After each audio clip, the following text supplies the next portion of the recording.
Hello friends, आप सबका स्वागत है इस योर लॉर्डशिप के ऑनलाइन प्लेटफॉर्म पर। और आज का हमारा टॉपिक है जो लेटेस्ट कॉन्स्टिट्यूशनल अमेंडमेंट एक्ट हुआ है, that is 106th constitutional amendment act और 104th कॉन्स्टिट्यूशनल अमेंडमेंट एक्ट, उससे लोकसभा के कंपोजिशन में क्या चेंजेस आएंगे। That is, today we are going to analyze how the composition of Lok Sabha will change after the implementation of 106th Constitutional Amendment Act 2023 and with the 104th Constitutional Amendment Act 2020। ये दोनों बहुत ही important topic है latest current affairs point of view से भी, क्योंकि constitutional amendment act, संविधान संशोधन, एक इम्पॉर्टेंट टॉपिक हमेशा रहा है एग्जामिनर्स के बीच में। तो पहले हम एनालाइज कर लेते हैं कि हमारा पार्लियामेंट का कंपोजिशन कैसा है।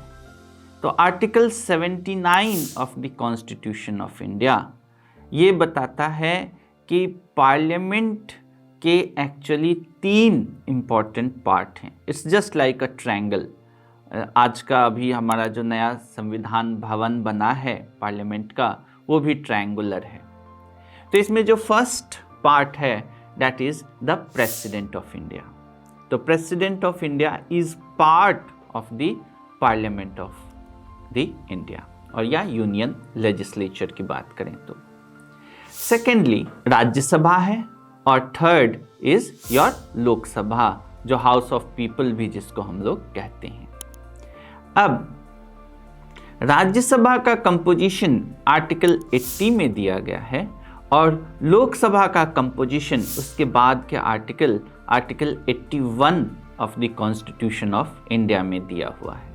तो ये तीनों एक साथ ही है। 79 में बताता है कि parliament consist of president of India, Lok Sabha and Rajya Sabha.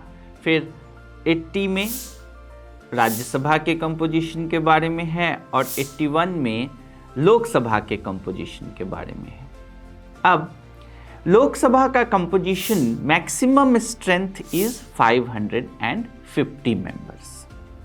पहले 2 एंग्लो इंडियन कम्युनिटी के मेंबर्स अपॉइंट या नॉमिनेट किए जाते थे, बेटर वर्ड इज नॉमिनेट किए जाते थे by the president of India, in case यदि उन्हें लगता था कि इनका एडिक्वेट रिप्रेजेंटेशन नहीं है। तो दैट वे जो effective strength of total effective strength of Lok Sabha वो हो जाता था 552, और ये नॉमिनेशन होता था under article 334 of the constitution of India. But 104th constitutional amendment act जो 2020 में आया था, उससे इन्होंने इस प्रोविजन को स्टॉप कर दिया है। यानी अब ये जो 2 मेंबर एंग्लो इंडियन के नॉमिनेट होते थे, अब उनका नॉमिनेशन नहीं होगा। तो all the 550 members of the Lok Sabha will now be elected members as such. जो सेकेंड चेंज हुआ है लोकसभा के मेंबरशिप को लेकर के, वो है हमारा 106th कॉन्स्टिट्यूशनल अमेंडमेंट एक्ट के थ्रू। आप सबको पता होगा कि जो 106th कॉन्स्टिट्यूशनल अमेंडमेंट एक्ट है दैट इज नारी शक्ति वंदन अधिनियम 2023, विमेन रिजर्वेशन एक्ट 2023। इस एक्ट के through 1/3 of the total membership of the house, 1/3 seat reserve कर दिया गया है फॉर विमेन। आप सबको पता होगा कि विमेन का रिजर्वेशन इसलिए भी इम्पॉर्टेंट था क्योंकि उनका एडिक्वेट रिप्रेजेंटेशन हमारे लेजिस्लेटिव बॉडीज़ में नहीं था, even after so many years of our independence. एक तरह से देखें तो ओनली 82 लोकसभा में एमपीज थे विमेन, जो कि हार्डली 15.2% बनता है। इस तरीके से यदि हम राज्यसभा में देखें तो 31 MPs were of the fair gender, और ये 13% ऑफ द टोटल स्ट्रेंथ था। सिमिलरली जो स्टेट लेजिस्लेटिव असेंबलीज हैं उसमें भी hardly 9% of the total seats में अभी विमेन हैं, जबकि उनका पॉपुलेशन ऑलमोस्ट 50% है।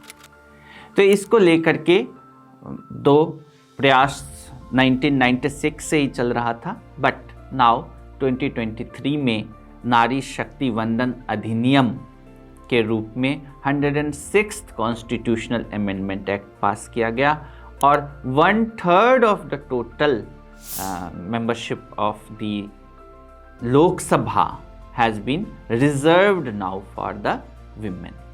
तो ये किस किस असेंबली में किया गया है? तो ये लोकसभा में किया गया है, लेजिस्लेटिव असेंबली सारे स्टेट के लेजिस्लेटिव असेंबलीज में किया गया है, और दिल्ली के लेजिस्लेटिव असेंबली में किया गया है।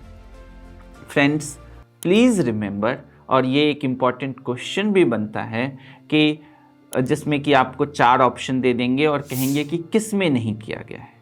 तो प्लीज़ रिमेंबर कि राज्यसभा में नहीं किया गया है, फर्स्ट। सेकेंड, किसी भी स्टेट के लेजिस्लेटिव काउंसिल में इसका एक्सटेंशन नहीं किया गया है। तो रिमेंबर, राज्यसभा में और स्टेट के लेजिस्लेटिव काउंसिल्स में जहाँ जहाँ ये हैं वहाँ पर रिजर्वेशन नहीं है इसके अंदर विमेन फॉर विमेन।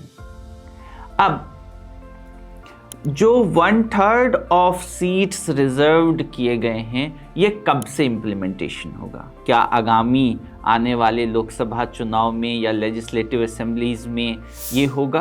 तो इसके लिए उसमें प्रावधान है कि सेंसस के बाद जो डिलिमिटेशन कमीशन बनेगा उसके बाद इसको हम इम्प्लीमेंट करेंगे।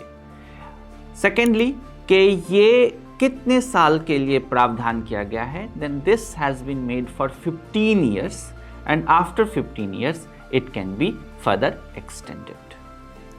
तो फ्रेंड्स, ये था हमारा analysis regarding 104th constitutional amendment act and 106th constitutional amendment act का क्या असर पड़ा है on the composition of Lok Sabha.